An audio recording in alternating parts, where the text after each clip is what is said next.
Este programa llega a ustedes gracias a Plantas Eléctricas Hermanos Lynch, @hermanos.lynch. PC Actual, tecnología para todos, @PC Actual. Clínica San Francisco de Asís, @Clínica San Francisco BZLA. Oncovita, barra dermolimpiadora, libre de parabenos, @oncovita.oficial. Chocolates La Pralín, @Chocolate Valencia.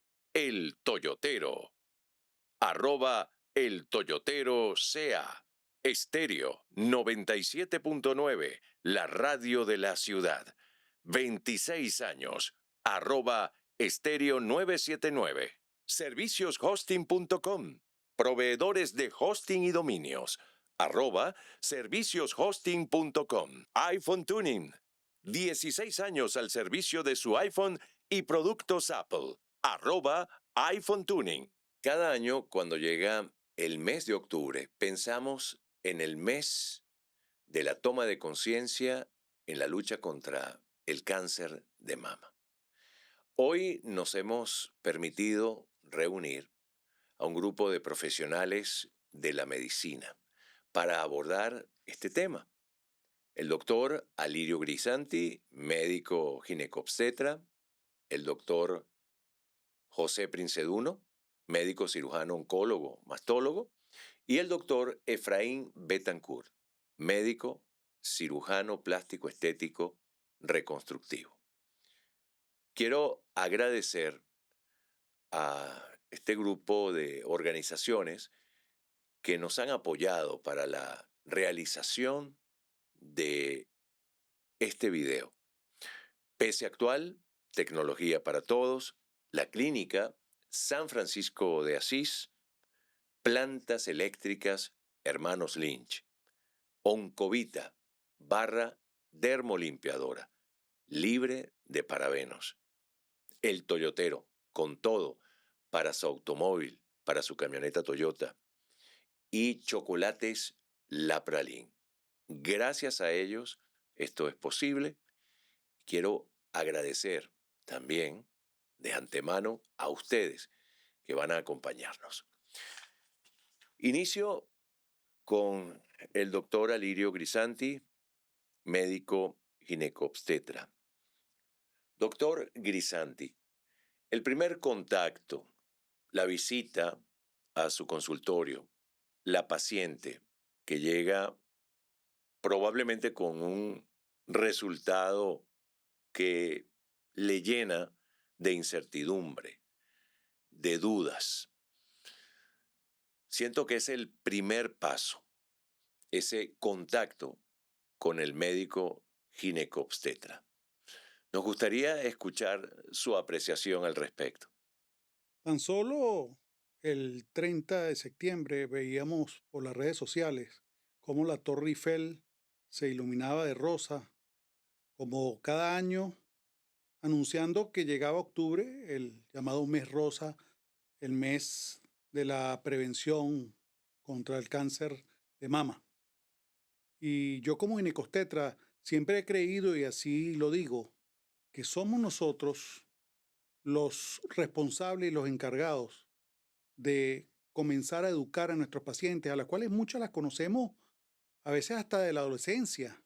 Yo tengo pacientes que yo las traje al mundo y hoy por hoy son mis pacientes. Imagínense desde cuándo la conozco. La conozco del vientre materno. Y luego ahora cuando son nuestros pacientes, es el médico ginecostetra el que debe comenzar a hablarle de los riesgos de cáncer de mama, de la prevención, del autoexamen mamario, cuándo y cómo hacerlo, de su primera mamografía.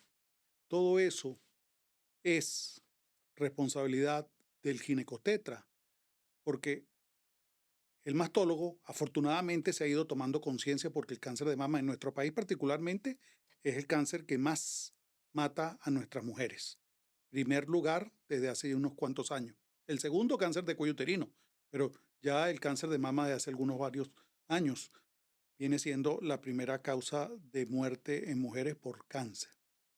Y el mastólogo, en muchos de los casos, es un médico que sigue siendo de referencia. Es raro que una paciente diga, yo vengo aquí porque tengo un dolor de mama al mastólogo.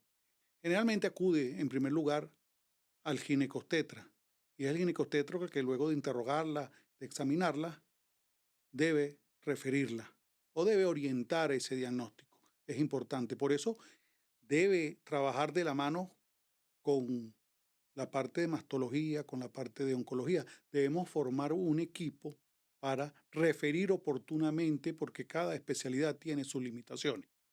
Pero es ese primer contacto de la paciente es con el ginecobstetra, esa educación y esa no solamente prevención, sino cuando llegamos a lo que no quisiéramos, pero que en ocasiones llegamos, que es al diagnóstico.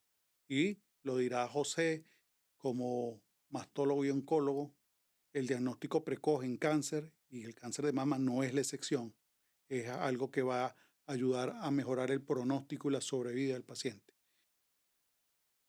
Nosotros contribuir es en eso, en el diagnóstico precoz del cáncer de mama.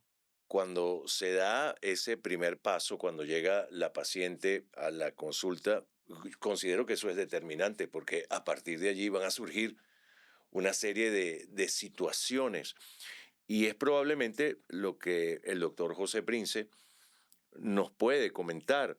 Sí, bueno, fíjense, en primer lugar, esto que nombrabas del equipo multidisciplinario, bueno, esta posibilidad de estar hoy juntos es precisamente un ejemplo de la multidisciplina en el caso del cáncer de mama, ¿no?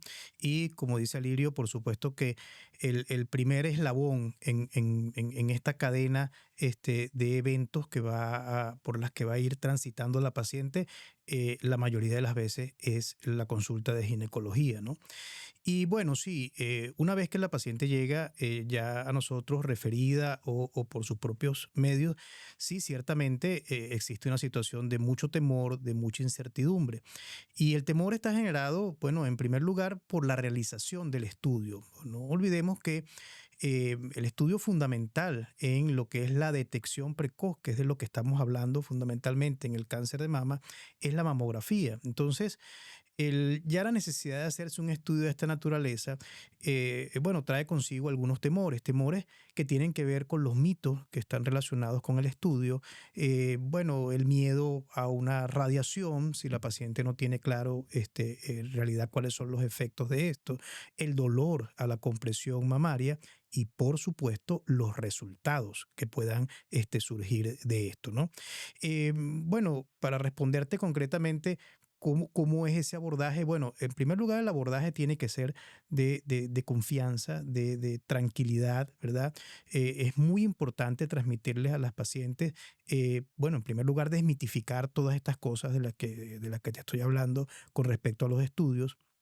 En segundo lugar, bueno, brindarle la confianza de que aún en la situación de que exista alguna lesión palpable en ella, algún temor, algún antecedente que ella le llame la atención, bueno, creo que lo primero que tenemos que transmitir es la confianza en el sentido de los avances que existen hoy en día en la mastología, bueno, la cantidad de herramientas con las cuales contamos y sobre todo de la sobrevivencia que podemos brindarle a las pacientes siempre y cuando sean bien manejadas pues desde un principio, ¿no? Se nombra a un médico cirujano plástico, estético, reconstructivo desde el principio. Sí, es muy importante siempre tener en cuenta un concepto fundamental en el caso de la glándula mamaria. La mama es por excelencia el órgano de feminidad, de sensualidad de la mujer. De tal manera que nosotros como oncólogos tenemos la responsabilidad no solamente de brindar seguridad oncológica, sino que también asegurar calidad de vida en nuestras pacientes. Y eso tiene que ir de la mano de su integridad corporal. Sí, desde un principio nosotros tenemos que informarles, estamos en la obligación de informarles todas las opciones que existen desde el punto de vista, bueno, fundamentalmente reconstructivo, desde el punto de vista de recuperar esa integridad. Y hoy en día, bueno, por supuesto que el doctor Betancourt va a ampliarnos toda esa información indudablemente, pero ya no solamente esto es el concepto de que es solamente, o el manejo de reconstrucción es solamente para las pacientes que van a una técnica de mastectomía total. Hoy en día, cualquiera de las opciones quirúrgicas donde nosotros aseguremos digamos, la integridad oncológica en las pacientes y le aseguremos digamos, poco riesgo de recaída, poco riesgo de reaparición de enfermedad. Independientemente de la técnica que usemos, existen una gran cantidad de opciones reconstructivas, las cuales debemos de poner a la mano de las pacientes y obviamente, como todo en este tema, la decisión final la tiene la paciente, pero es nuestra obligación estar informados y poner a la disposición de ella estas herramientas. Gracias, José. En el marco de todo esto, doctor Betancourt, ¿qué le dice usted a la paciente? Cuando viene una paciente a mi consulta, referida porque el oncólogo, el mastólogo la envía, ya viene con un diagnóstico realizado. Habiendo visitado ya al médico No, ginecólogo. ella viene recorriendo todo el camino de la multidisciplina, pues todos los médicos que la hemos visto, que la han visto, la envían a que yo le explique qué vamos a hacer. Generalmente viene con una referencia, con una explicación de el oncólogo, el mastólogo, que le dice que le va a hacer tal o cual cirugía. Y viene para que yo le explique o le aclare sus dudas de cómo va a quedar después de esa cirugía y qué puedo hacer yo para reintegrarle su uniformidad corporal y reintegrarle su simetría mamaria. Entonces, cuando viene la paciente, generalmente ya viene con bastante tranquilidad porque el oncólogo le ha explicado, pero muchas veces vienen muy nerviosas, con mucha incertidumbre que hay que aclararles y decirles todas las opciones de reconstrucción que tenemos en el equipo médico. Generalmente vienen preguntando por una mama. Mira, yo me van a hacer esto donde tengo esta cosita, esta pepita, o sea, nunca se menciona la palabra eh, tabú de cáncer. Algunas otras lo asumen con una gran entereza y esas pacientes pues se llevan el mundo por delante porque van a salir adelante con la ayuda de todos nosotros. Bueno, esa paciente que está decidida, está francamente consciente de su enfermedad o aquella que lo quiere esconder, yo estoy en la obligación de aclararle sus dudas y ofrecerle todas las opciones que tengo para reconstruir la mama que va a ser operada. Pero yo tengo también una mentalidad de oncólogo o de mastólogo, aunque no lo sea, y siempre, siempre les vendo la idea de tratar la mama contralateral. Para mí es condición sine qua non ofrecerle a esa paciente que viene reconstruir la mama que el oncólogo o el mastólogo van a operar, pero le ofrezco la opción de vaciamiento preventivo de la mama sana, entre comillas, pues muchas veces tienen enfermedad también y a futuro podrían desarrollar un cáncer y se le ofrece la posibilidad de trabajar las dos mamas. El 99% de las pacientes lo aceptan y lo entienden. Y para nosotros, para el equipo quirúrgico, es mucho mejor porque nos permite trabajar las dos mamas y las dos se van a comportar como mamas operadas. ¿Qué quiero decir con esto?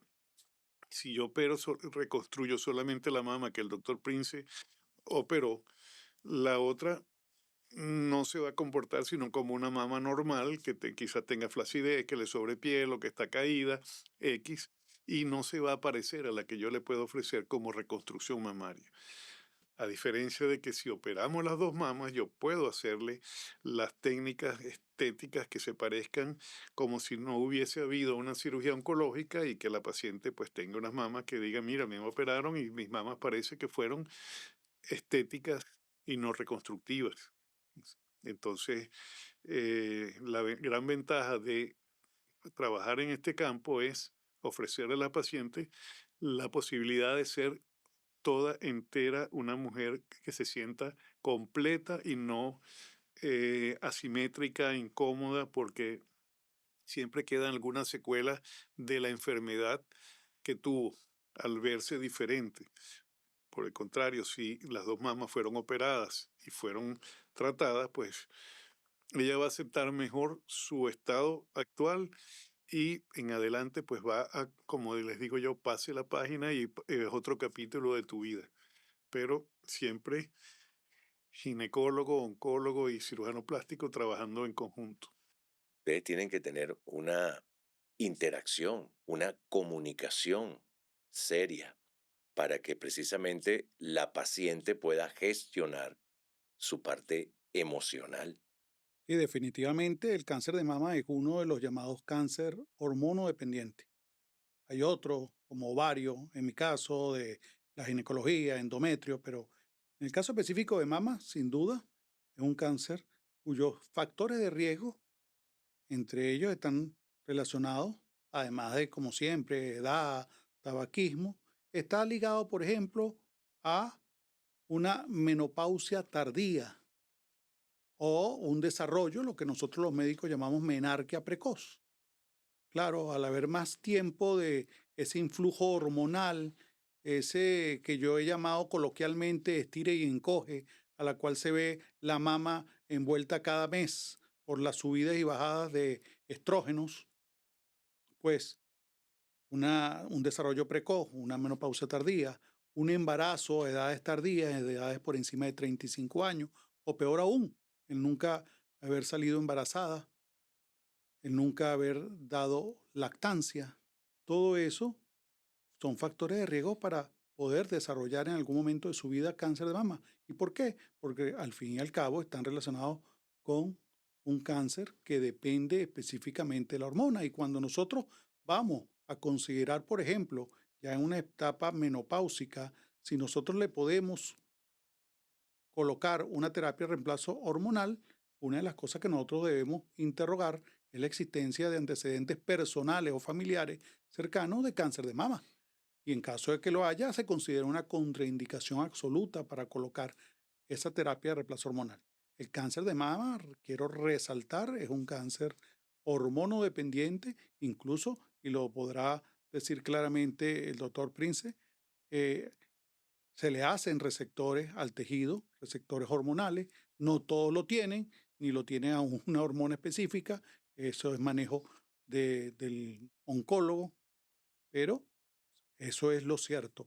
Es un cáncer que depende de las hormonas y debemos ser muy vigilantes de ese aspecto en nosotros como ginecólogos con nuestra paciente.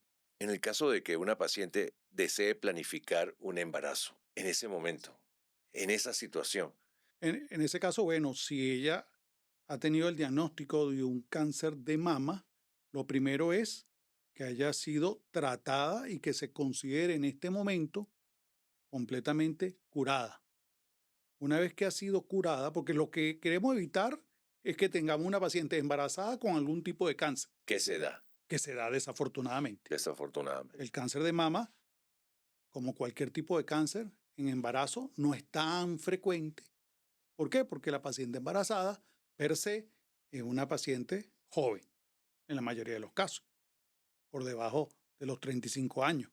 Sin embargo, sí hay cáncer de mama en embarazo. Entonces, ¿qué es lo primero cuando hemos tenido un antecedente de una paciente de cáncer de mama? Que esté curada, que se considere en este momento curada. Una vez que ha sido curada, la literatura habla, menciona que por lo menos no antes de los 2 años debería buscar embarazo.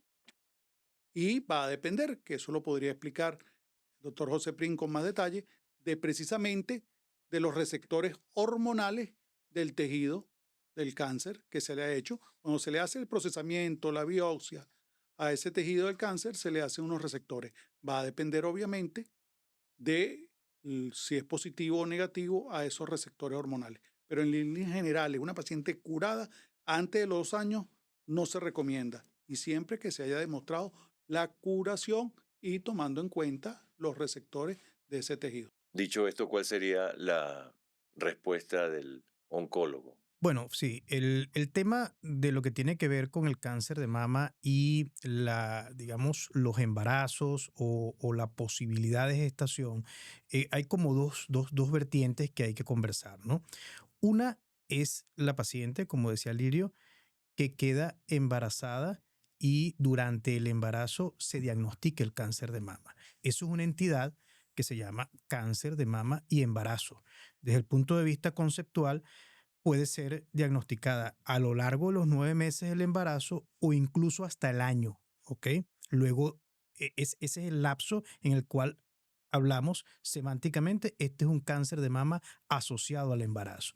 Bueno, tiene, por supuesto, que es un tema, es un reto, definitivamente, tanto para el médico ginecobstetra que tiene que, bueno, preservar la vida del el producto de la gestación, bueno, la madre embarazada, y en nuestro caso, bueno, tratar a una paciente donde tenemos ciertas limitaciones en el tratamiento.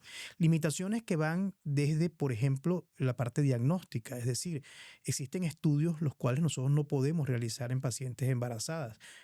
Por Hay una decirte algo, limitante muy sí, fuerte. sí. Por ponerte un ejemplo, no debemos hacer estudios de medicina nuclear en pacientes embarazadas. Eh, el primer trimestre, por supuesto, que es el más difícil por los efectos teratogénicos, se llama en términos médicos, que son los efectos de los medicamentos que tenemos que usar en estas pacientes que están embarazadas, pero que pueden hacer daño al feto porque está en pleno proceso de formación de sus órganos u organogénesis, pues. Ya después la cosa se pone un poco más sencilla, ya luego, hablando del segundo o del tercer trimestre del embarazo. Sin embargo, bueno, tiene también su nivel de complejidad. Cuando vamos a hablar de tratamientos, igual tenemos muchas limitaciones. Hay drogas antineoplásicas o de tratamiento sistémico que no podemos usar. Hay procedimientos ya terapéuticos, específicamente de lo que es cirugía o tratamientos radioterápicos, no podemos hacerlos durante el embarazo. En la cirugía tenemos algunas limitantes, por ejemplo, si nosotros vamos a preservar la mama, como es una cirugía que necesariamente va acompañada de radioterapia, no podemos hacerla en el primero o segundo trimestre del embarazo, sino dejarlo para el último trimestre, cosa de que finalice el embarazo y nosotros después dar radioterapia. O sea, es una cantidad de cosas que, si bien está demostrado que el cáncer de mama durante el embarazo pareciera tener un pronóstico similar a una paciente no embarazada, bueno, hay cosas que alteran el pronóstico, por ejemplo, todas estas limitantes o también el tema de que es una mama que está modificada y quizás es difícil el examen físico o inclusive los estudios imagenológicos, como por ejemplo la mamografía, en una paciente que está embarazada porque es una mama que está modificada, se está preparando para la lactancia en unos próximos meses. Entonces, esto es una manera de ver la relación entre lo que tiene que ver una cosa con la otra. La otra es la paciente que fue tratada, la paciente está sana, tuvo un diagnóstico de cáncer de mama y manifiesta que es una paciente con una paridad que no está satisfecha, una paciente joven que nos manifiesta: mire doctor, yo, bueno, usted me operó, recibí quimioterapia, recibí radioterapia, pero yo deseo salir embarazada. Bueno, los tiempos de seguridad son como los dice Alirio, pero aquí se nos presenta también otra situación, que las pacientes que han recibido fundamentalmente tratamientos quimioterápicos son pacientes cuya función ovárica puede estar comprometida y bueno, esto puede ser un poquito complicado. ¿Por qué te digo todo esto? Porque así como es nuestra obligación en las pacientes ponerles a la disposición, como decía inicialmente, todo lo que tiene que ver con lo que es la parte reconstructiva y lo que es la posibilidad de contar con la asesoría de un cirujano plástico, nosotros en pacientes jóvenes y en pacientes jóvenes, me refiero a pacientes con paridad todavía no satisfecha, nosotros debemos también asesorarlas antes de comenzar los tratamientos y saber si existe ese deseo en algún momento y ponerlas en manos de especialistas en el área ginecológica, específicamente en el área de fertilidad. Esto también es un mundo, esto inclusive es una disciplina que se llama la oncofertilidad, donde existen múltiples técnicas que van, bueno, desde congelación de gametos, una cantidad de técnicas que permiten preservar la fertilidad, ¿verdad? Que la paciente haga su tratamiento oncológico y posteriormente a eso la paciente pueda tener a disposición todas las opciones que existan de cumplir pues ese deseo de paridad luego pues de que esté en su tiempo de seguimiento oncológico, ¿no? Y escuchando eso, nos damos cuenta de que no es un procedimiento fijo o estándar, sino que puede ir variando, puede ir cambiando. Bueno, sí, claro, es que precisamente uno de los elementos apasionantes pues, de la mastología es no solamente que va cambiando en el tiempo, sino que va cambiando para cada paciente. O sea, por eso hoy en día, hoy en día hablamos de la mastología personalizada, de la mastología de precisión. Ya no existe una receta de cocina donde todas las pacientes hacemos lo mismo. Es algo muy, muy individualizado, ¿no? Adelante, doctor. Sí, es importante, complementando lo que dice José, definitivamente cada paciente es un mundo, es individual.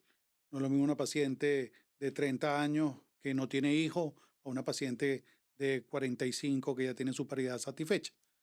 Solamente quería reforzar lo que decía el doctor Prince, que incluso ya aquí en Valencia existe ese método desde hace bastantes años en uno de los centros de fertilidad en Valencia, en Cebalfe.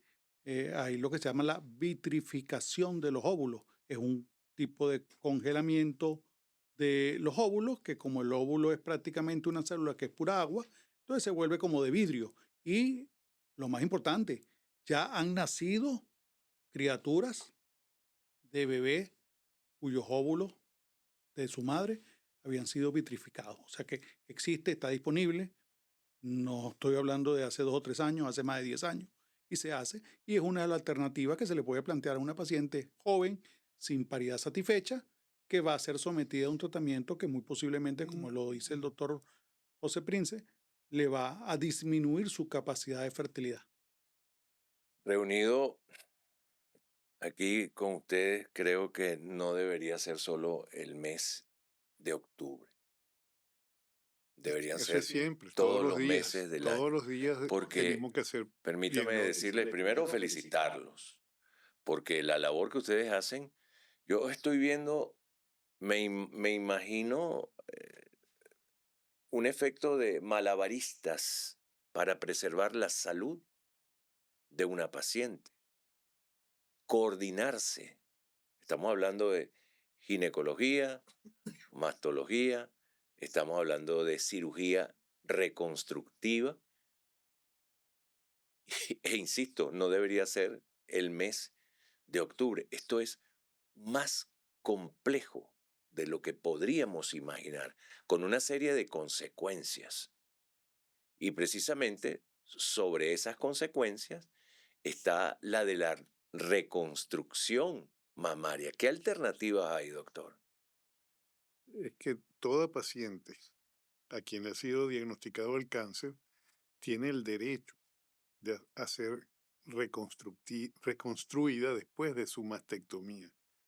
El- eh, Nosotros cuando vamos a hacer un caso en conjunto, nos reunimos con el mastólogo, con el oncólogo y hacemos un consenso de qué técnicas va a hacer el oncólogo, qué técnicas quirúrgicas va a hacer para extirpar la lesión y yo le digo, yo la puedo reconstruir de esta o cual manera, dependiendo de la ubicación de la lesión en la mama, es la forma como yo voy a reconstruirla. Entonces, una vez que hayamos hecho, como decir, un plan quirúrgico, es cuando la paciente va a quirófano. Nosotros hemos tenido ya una conversación, una planificación quirúrgica, se le ofrece a la paciente lo que se va a hacer y ella si lo aprueba, pues vamos a operarla. Ella se tiene que operar sí o sí, pero ahí viene la parte nuestra de reconstrucción, cómo va a quedar. Entonces, ahí entra la parte no solamente multidisciplinaria, sino también la paciente, que ella influye. No, yo no quiero que me haga eso porque me va a quedar así o asado. Entonces, la exigencia de la reconstrucción es mayor, ¿Cómo se manejan esas exigencias, doctor? satisfaciendo lo más que pueda a la paciente.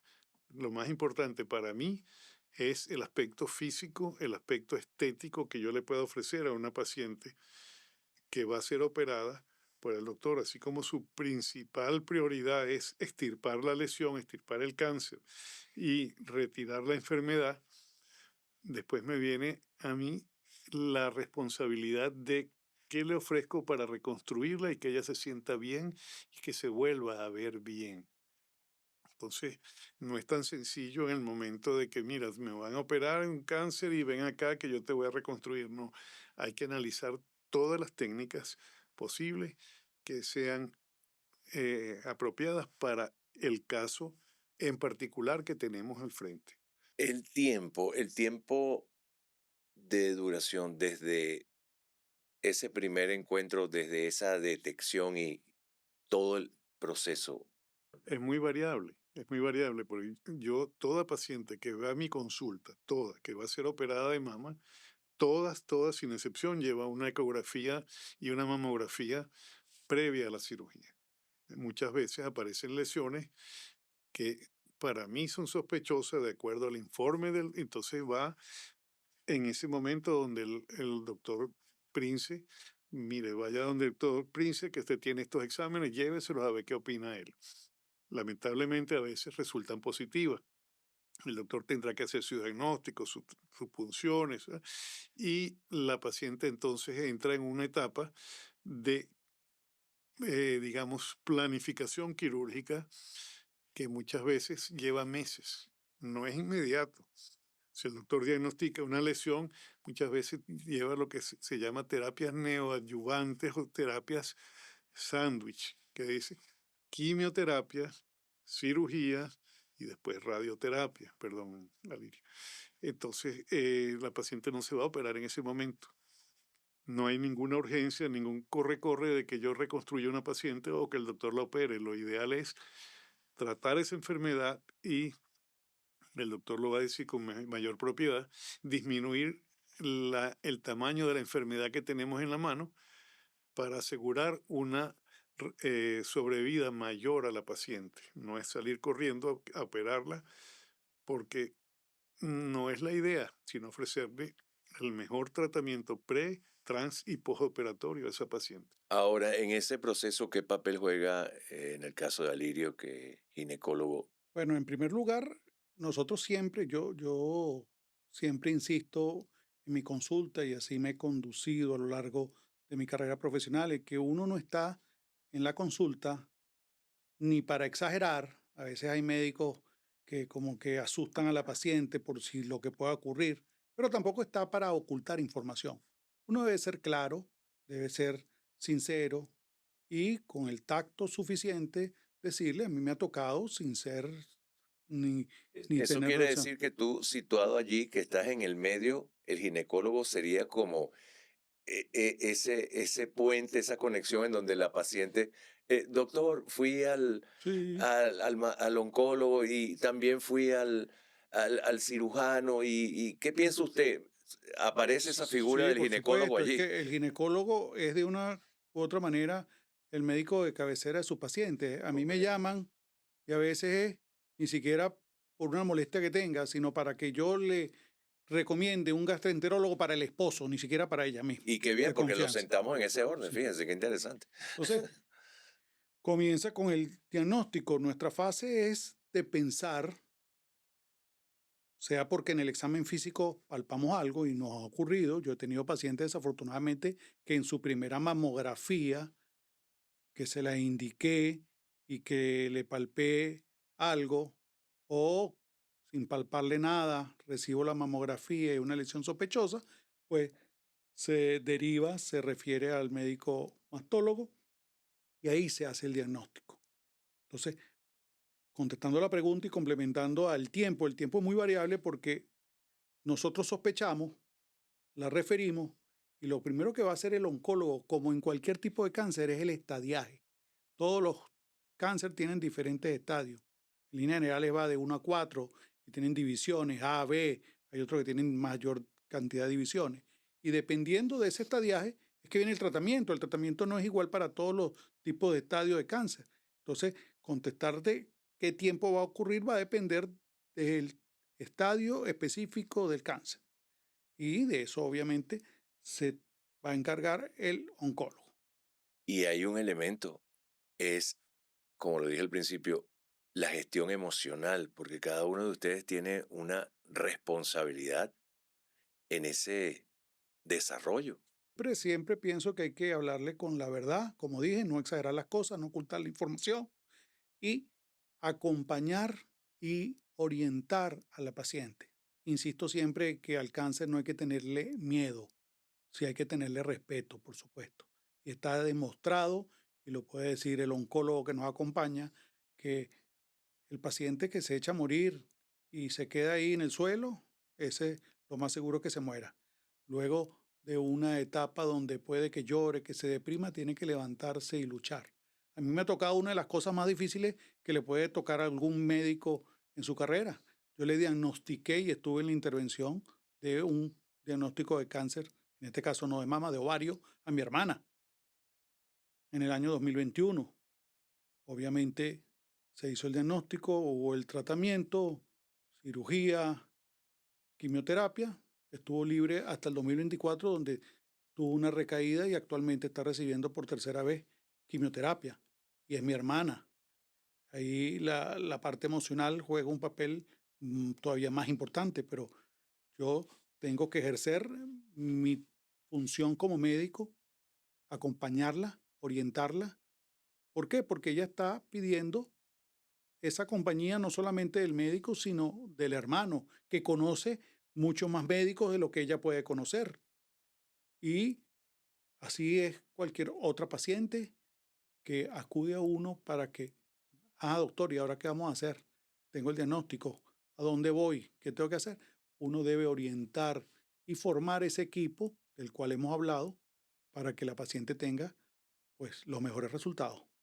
Estoy reunido con 3 profesionales. Hay otros que se van a ir involucrando en el proceso, en la atención a la paciente, lógicamente, porque entra la parte de la psicología, entra el aspecto de los laboratorios, los exámenes de laboratorio, la quimioterapia, todo eso. Ahora, me gustaría cerrar con el lenguaje, ese lenguaje, la comunicación. ¿Qué han aprendido ustedes de estos años de trabajo fuerte, arduo, con el ser humano, que atraviesa una situación de desesperanza, una situación emocional compleja, dura? ¿Qué han aprendido ustedes con respecto a la comunicación interpersonal? Sí, fíjate, Alirio ha mencionado una palabra fundamental en esta relación, que es la confianza que uno pueda generar en el paciente. El paciente está pasando por un tema de una incertidumbre, está pasando por una situación muy difícil. Es una incertidumbre que no solamente está relacionada con su salud, sino con todo su entorno. El paciente no sabe qué le va a pasar, las implicaciones económicas de esto, las implicaciones laborales, las relaciones familiares. O sea, es un mundo en el cual uno tiene que generarle la confianza de hablarle, como decía Lirio, con mucha claridad, sin caer en el sensacionalismo, sin caer en el alarmismo, pero sí con la claridad, porque hay que partir del punto y así hay que explicárselo a las pacientes. Lo primero que yo necesito es que usted crea en mí. O sea, si usted no tiene confianza en mí o yo le doy a usted medias verdades, bueno, estamos comenzando muy mal, porque toda relación basada en medias verdades está muy mal, ¿no? Eh, Esto que hablabas de la comunicación, por supuesto que es fundamental. Una de las cosas en esta época que nos ha tocado vivir, donde tantos compatriotas han salido del país, bueno, una de las cosas que uno sigue teniendo con mucha frecuencia es pacientes que están afuera y se siguen comunicando con uno. Y plantean consultas online, consultas a distancia, aunque tengan sus médicos afuera. Y el elemento fundamental por el cual ellos siguen esa lealtad hacia el médico es por la comunicación, por la posibilidad de cualquier pregunta en cualquier momento, respetando por supuesto el tiempo del médico también, y que el médico pueda responderle, y más un tema tan difícil, tan álgido como es el cáncer, y específicamente el cáncer de mama. Más en una época en la cual también existe demasiada información. Ahorita en el mes de octubre, que apenas está comenzando, vamos a ver el bombardeo de información. Uno se queda de verdad sorprendido de la cantidad de cosas sin ningún basamento que comienzan a aparecer, y año tras año es la misma historia. Bueno, las redes sociales, todo lo que está disponible en la web, todas estas cosas, y ahí es donde tiene que estar el médico como orientador, y dispuesto pues a responder las dudas y las incertidumbres de estas pacientes. De tal manera que la información clara, precisa y la comunicación es un elemento tan importante como cualquiera de las herramientas terapéuticas en estas pacientes. Doctor Betancourt, ¿cómo es el manejo de esa comunicación Una comunicación constante. Eh, Nosotros decimos que es un tratamiento enzimático. enzimático? Sí, encima de las Lo, pacientes, estar encima, ya lo voy a anotar, ya lo estar voy a anotar. encima de la paciente que tiene esa mala situación o ese mal momento, está pasando por ese mal momento de que tiene una enfermedad maligna. Pero es una paciente que necesita del apoyo nuestro. Y ellas se basan mucho en el aspecto de confianza, como ya está conversado, pero también en el apoyo sentimental. El médico que es de su confianza pasa a ser el confesor. El médico pasa a ser el, digamos, el sanador, donde ellas depositan su esperanza, donde ellas depositan sus mayores anhelos de que la vamos a curar. De alguna manera, cada quien en su especialidad la está ayudando a salir adelante de ese trago amargo que ella tiene. Entonces, mientras nosotros más entusiasmo le demos, mientras más alegría le transmitamos, mientras más positivismo le demos a esa paciente, ella va a sentirse, digamos, como más empoderada a luchar contra ese enemigo que le apareció. Si la dejamos eh, como critico yo a los colegas de otros países que son muy parcos y le dicen usted tiene esto y tiene que hacer aquello, pero no le dan el calor humano, o sea, el sobarle el brazo, de decirle cuenta conmigo. Esas pacientes en nuestro medio no son las pacientes que, digamos, candidatas a sobrevivir 100% a su enfermedad. La paciente nuestra está acostumbrada a ser vamos a decir un término coloquial, toñequeadas, consentidas, eh, atendidas. Por eso es que, como dice el doctor José Prince, que nos llaman porque se sienten solas o se sienten desatendidas las pacientes o los pacientes y dicen, yo quiero mis médicos venezolanos porque son cariñosos y me toman en cuenta. Nosotros, y digo los médicos venezolanos, y nosotros estas tres especialidades que estamos aquí presentes, somos dados o nos debemos a nuestras pacientes y fuimos quizás enseñados en la universidad a dedicarnos a ser humanos. Nos enseñaron la parte humana del tratamiento del paciente. Entonces eso influye mucho en el rescate de cada una de esas pacientes que nos ha tocado atender en algún momento. Estos minutos han sido de enorme reflexión, porque vemos lo que significa un equipo multidisciplinario en la atención, ¿sí? En abordar el cáncer de mama. Quiero agradecer a los doctores José Princeduno, médico cirujano oncólogo, mastólogo, al doctor Alirio Grisanti, médico ginecobstetra, al doctor Efraín Betancourt, médico cirujano plástico estético reconstructivo, por haberme acompañado en este espacio. Sin duda, hemos aprendido en estos minutos una gran cantidad de puntos que tienen que ver con el cáncer de mama, con la toma de conciencia, con palabras que son valiosas: serenidad, confianza, por supuesto, la experiencia de un conjunto de médicos venezolanos, que se caracterizan por su calidad humana. Con esto me despido, será hasta la próxima.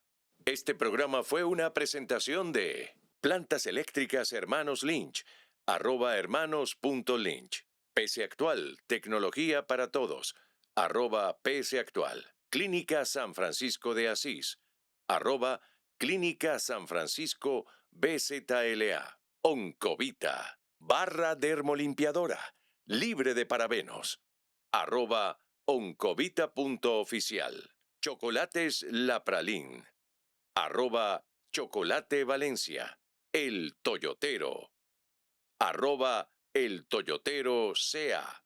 Estéreo 97.9, la radio de la ciudad.